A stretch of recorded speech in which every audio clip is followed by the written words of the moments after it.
proposed cannabis for private purposes bill tonight. So, yeah, I'm going to break it down quick. So, what happened is last week Friday they issued this bill, the Cannabis for Private Purposes bill, and that's been a real rumor bearing. Things have been going around in the news. People have been saying this, people have been saying this. I mean, it got airtime on SABC, ENCA, all of the major channels, and they're saying, you got to kilo this, and they're going to weigh your dab, and they're counting your seedlings, and this and that. And anyway, so we didn't really have a cooking clue what a Cannabis for Private Purposes bill was. We didn't know what was going on, so we straight away started. Actually, no, I lied. It was the public holiday on Monday. I didn't do anything. And then Tuesday, I got an opportunity to meet with Schindler's attorneys, and they explained the whole process behind passing a bill. It's not as straightforward as you may think. It's everyone's saying, the bill's coming out and it's going to pass, but there's a lot of intricacies where it could go wrong. So, I mean, there's possibility that they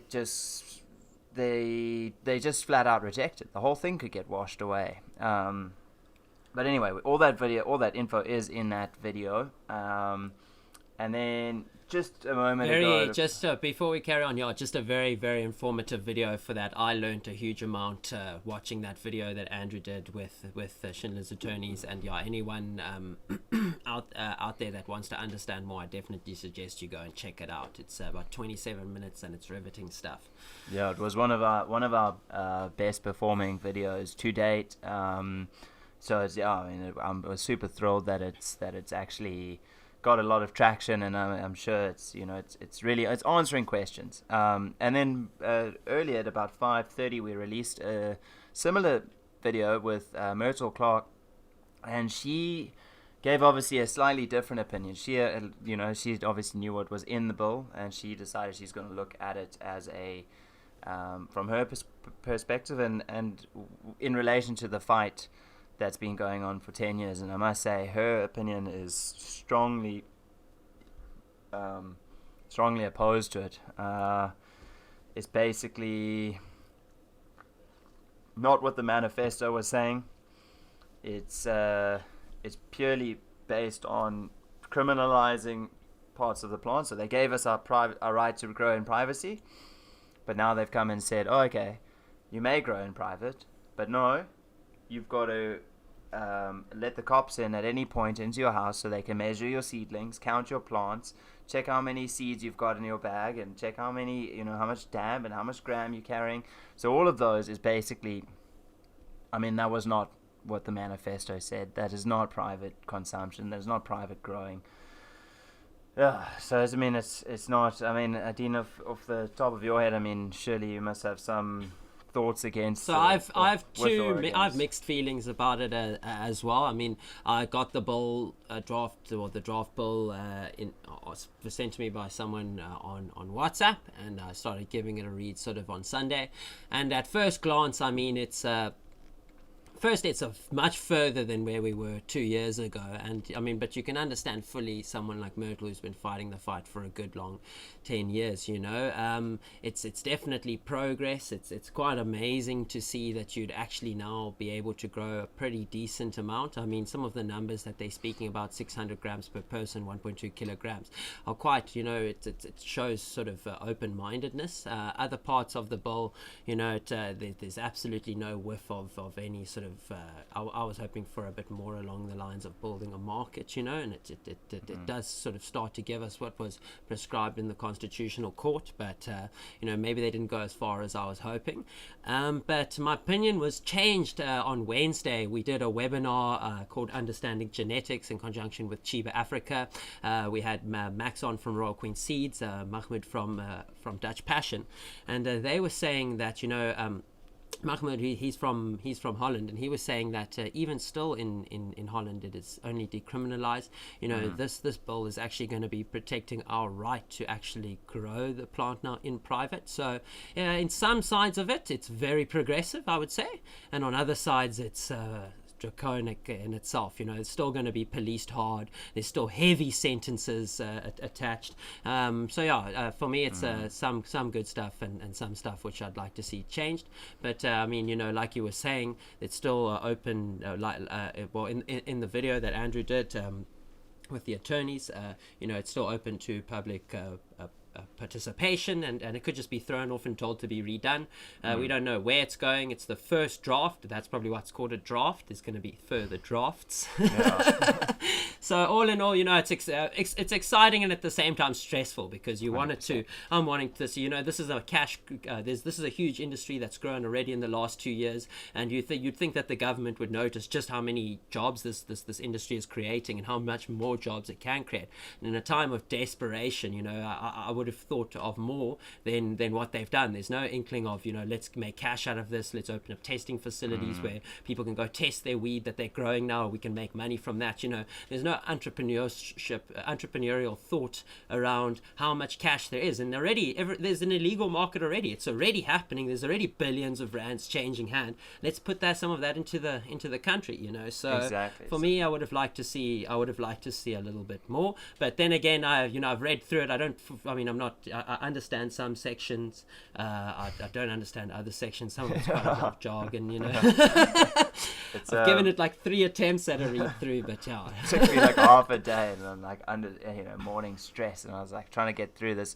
But that's the thing. So the government had an opportunity. You're right, Dean. They could have come back to the table and they could have said, we implementing trade. But unfortunately, the Concord ruling, September 18th, said that cannabis, that the fact that adults can't grow cannabis and consume cannabis in a private place was unconstitutional, and then they had to bring the laws around that, so they didn't have to go a fucking inch over what they were supposed to do.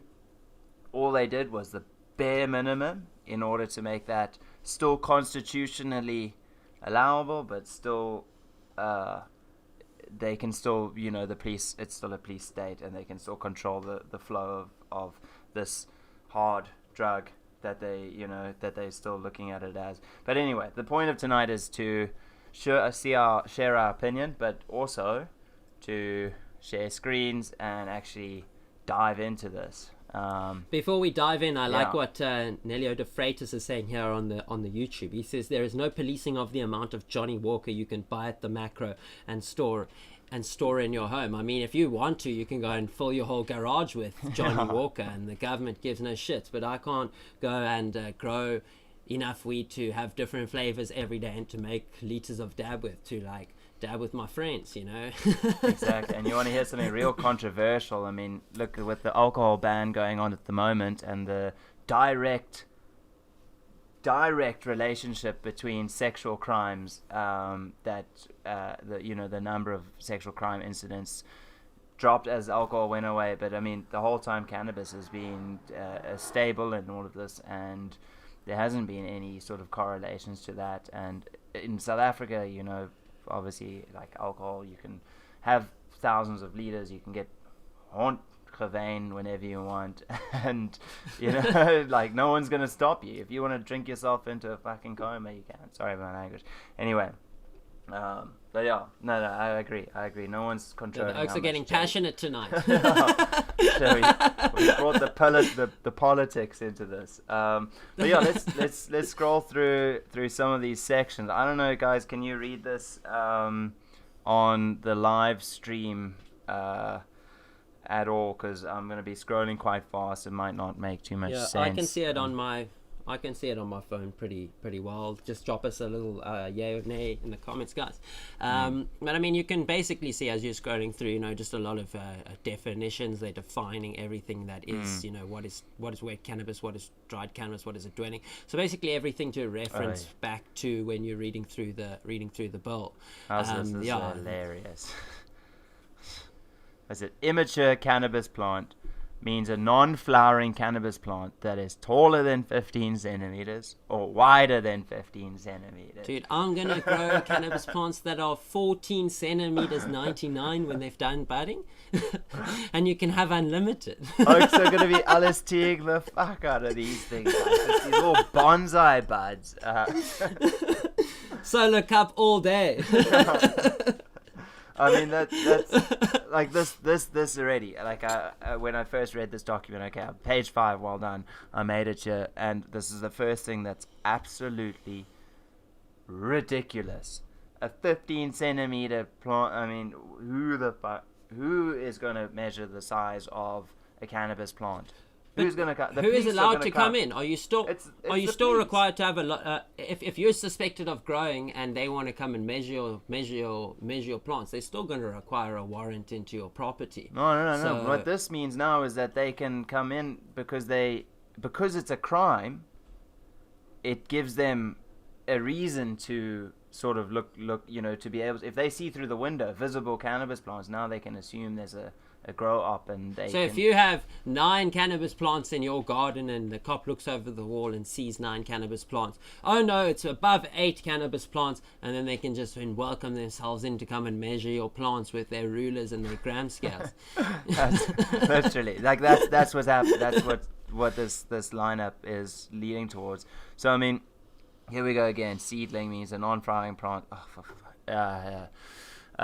They define THC. Well done, they got that right. And cultivation offense. Okay. So what's quite cool is it's separated into. I like the way they laid it out. They've got cultivation offenses. They've got another section, consumption offenses, and they've got. I know you guys can't be seeing this really well, but and then cultivation, consumption. I think there was one other offense, but yeah. Okay. So cultivation offenses. This is really making me a bit nard. Yeah, it's South Africa always pulls this. They give you something and then they just like slap on the worst rules behind it. Anyway, oh jeez. Okay, so let's have a look. Adult person who's a private cultivates more than the prescribed. Straight off the bat, an adult who in a private place cultivates more than the prescribed quantity contemplated in section 2(1), paragraph B, but less than trafficable quantity of cannabis plant is guilty of a Class C offense. Boom! Straight off the bat. Your first Class C, 2 years in prison. Is that what is? Yeah, I think they've got all the offenses. They haven't even looked. Yeah, they prescribe the different classes and the number of years in prison. I think Class C is the lowest. You're getting 2 years. Class B is I think 5 to 7 years, if I'm not mistaken. And Class C offense, Class A offense, is I think up to 15 years. That makes sense, because here you've got above the prescribed quantity, which is I think is that kilo amount, and then you've got a trafficable quantity, which is probably like 5 kilos, and then you've got a commercial quantity, which is, I don't know, probably like 50 kilos or whatever, however the fuck we're going to measure it. And Riza Blade here says on the YouTube, there's no way they have the resources to enforce the bill. The idea is also to free up the police from cannabis law enforcement, isn't it? So that kind of makes sense. You're trying to free up all of these petty offenses. You don't look towards a commercial industry, you just look towards more policing, which is going to put strain on. It's just easy targets once again. Cannabis grow is always going to be an easy after the target. Gangs for crying out loud. Exactly. So go after child traffickers, go after all of this illegal stuff that's going on in South Africa rampantly. Corruption. And they're just profiteering off arresting cannabis growers who just want to grow their medicine. Exactly. And I mean it's that exact thing is so I mean, like, I must reiterate what Myrtle said. What they want to do is not have the cops in charge of because, guys, when it comes to public comment, it's going to come a time when we're going to have the call to action to public comment.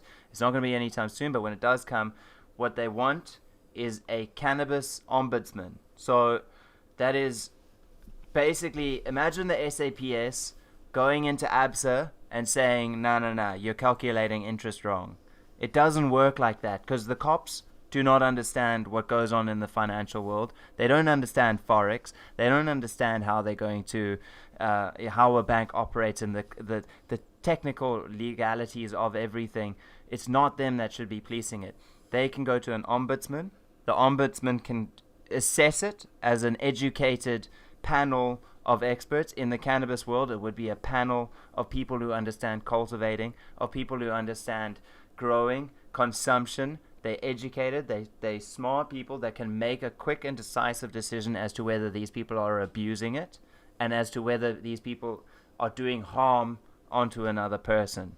And that's the ultimate point of it is. And then if so, that ombudsman may hand it over to SAPS to deal with it. If they are doing harm onto another person, hand it over and it'll get taken care of. Because any other technical industry has an ombudsman that deals with cases, and if it has to go to the certain department, it gets sent in that direction. But if you don't understand, I mean, for someone who's never seen a single grow tent, seeing a 2.4 by 2.4 meter grow tent with 8 plants in it looks like, with pink lights, looks like some sort of illegal shit is going on. It just looks too alien to be normal. And if you've never seen it before, you're obviously going to be on the back. How can we expect all of this new terminology to be eaten up by the man on the ground who's looks over your wall and sees that you've got 9 flowering cannabis plants in your garden, and then is all of a sudden wanting to break down your front door? It's ridiculous. I mean, we've affair with the industry, and I mean, we can't even make sense of these. I don't know what Class D is, and not, I mean, like they've got things like if you smoke next to like your neighbor and whatnot, they can call the police on you. And I mean, it's really, there's like a heap of loopholes here that aren't there's some good stuff as well. Like I saw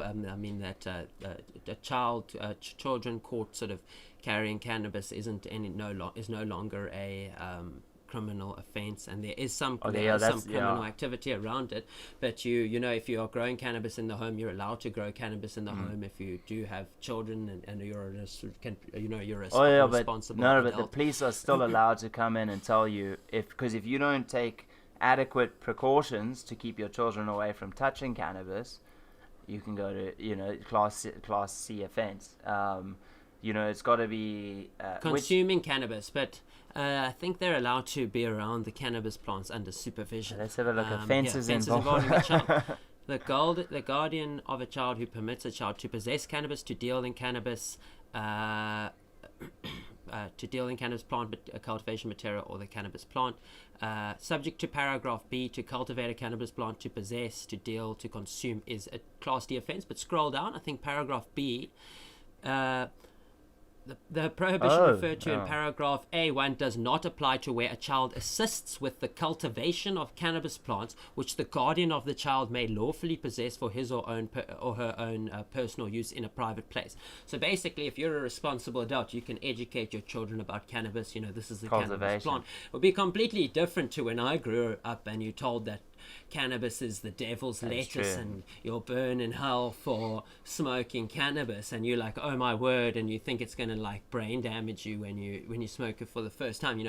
At least there's like the opportunity to break the propaganda when it comes to your own children.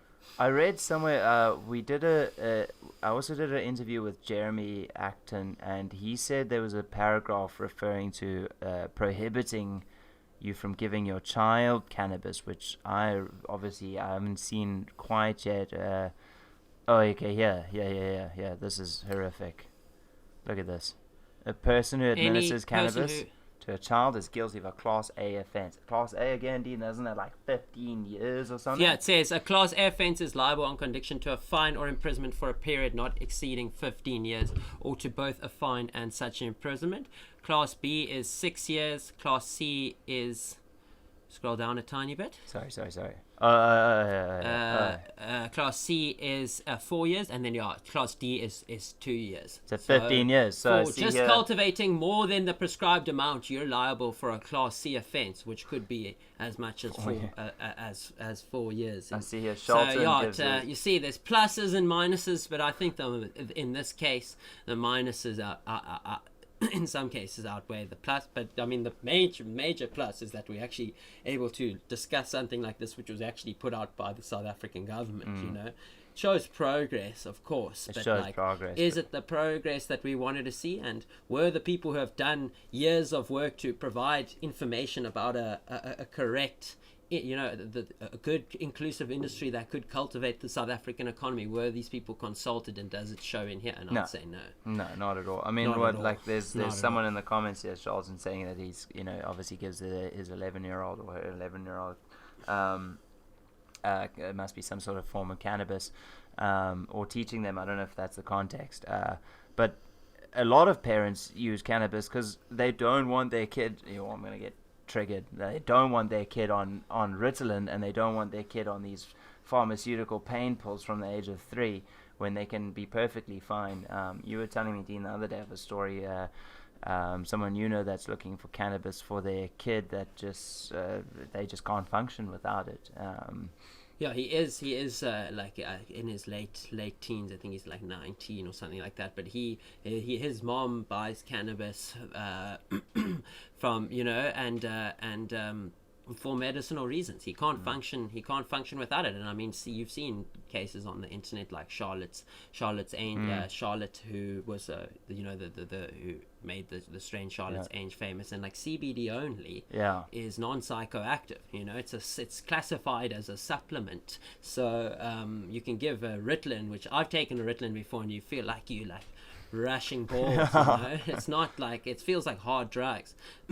This is an important thing here. We are running out of time, so we'll just be like 2 more minutes. I know the show is normally try to keep it around 20, but expungement of criminal records, persons convicted or in possession of use or I read that terribly. I should go back to school. Expungement of criminal records of persons convicted of possession or use of cannabis. So that's basically a good thing that they are talking about. I won't disagree with that. That's a good step in the I right really direction. like that idea, because I think in America there's still records for people with minor offences, where in South Africa, where we do have a strained prison system, there is talk of certain, if you prescribed and if you were found guilty of something which is now going to be found legal, you can have your criminal record expunged. So, you know, once again, there's some cool stuff in here, but it just doesn't, you know, it's just too much police power and wanting to press into your home, too much, just like, you know, where's the freedom in all of this? And that's the thing that they're also talking about. I mean, yeah, sure, you can get your criminal record revoked or whatever, but on the basis that the SAPS still has evidence of how much weed you had 20 years ago. Because if you had 1 gram or if you had 50 grams, if they didn't keep accurate records, you know, it changes everything. And I know people with criminal records for 2 grams of weed. So, I mean, it's going to be a pain, and it's not going to appeal, because the people in Transkei and in the Eastern Cape and all of that, they're not going to have the money to pay for expensive lawyers to do this for them and help go along with the process. So anyway, there is that. I mean, semi-good. Prescribed quantity, this is all the 1 flowering cannabis plant or 1 plant equivalent, 30 seeds or seedlings. Kind of goes on. This is all the details. How much dab can you have? I think. Can't you grow like 10 kgs and then like siphon it all down into this like brick of dab that you like store in your freezer? Yeah, they gotta find the dab first. You like hide it in a lasagna. That's actually a great idea. A trifle. So as you can hear, guys, we're not. What I also saw, just while we look at this driving, it kind of looks like they've just taken the Alcohol Act and they've pasted THC in, like Control V, you know, like Control C to the paragraph, and then they Control V'd THC, and then they just like Control V'd it into this thing, and Control V is like copy, guys, for those of you who aren't. That's Smashing that. I don't know, it's 0.5 grams. Yeah, that's not leading in the right direction. I mean, yeah, guys. So now at a roadblock, so if I smoke cannabis every day, and 14 days later I still have a high amounts of cannabis in my. I mean, the next 2 days later, you're still going to have high amounts of THC in your blood. So can I never drive my car again? Oh, dude, I don't think so. How are they going to test me? Blood tests at roadblocks, like it just seems like everything to just control. And once again, the government just wants control of everything without looking at the ways that this could be beneficial to them as well, who are saying they're so broke, they'd rather take loans than look locally in South Africa where money can be made, millions of rands the first day. I mean, look at I'm trying to think where it was, Colorado. The first day that weed shops were open, there was something like $24 million in tax revenue made in one day. That's ridiculous. There was lines down the street. Thousands of people couldn't wait to get their ganja, their legal ganja, because people don't want to do something illegal. Exactly. And but if I'm sick and I need to consume 2 milliliters of cannabis every day, I'm gonna need more than what than what the government's told me I'm allowed. So I mean, it's your body, you're right. You can still go buy a million Panados and like OD yourself if you wanted. Dude, that's the part that I just will never understand. They're trying to control this.